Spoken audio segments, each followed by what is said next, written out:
How to program Directv remote to your TV. So if your Directv remote isn't controlling your TV, you can program it in just a few simple steps. This works for most Directv remotes, including the RC65, 73 and voice remotes. Alright, and firstly make sure your TV is on and ready to pair.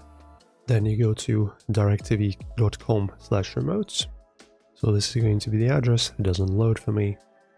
And then you select your remote model, look up your TV brand, and note the first 5-digit code on the list. Then you press and hold the TV button on your Directv remote.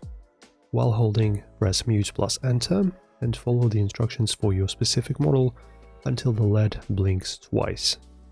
Then type the 5-digit code you found. If the LED blinks twice, the code was accepted. If it blinks 3 times, the code failed. Try the next one. Then press power. Does the TV turn off? Adjust volume. Does it work? And if yes, programming is complete. If not, repeat step 4 with the next code on the list. And also make sure that the batteries are fresh. Stand close to the TV while programming.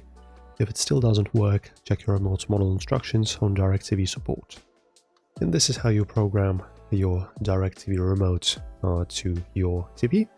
If you want a video for volume-only programming, voice remote setup, or just troubleshooting, let us know. Otherwise, thanks for watching and I'll see you in the next one.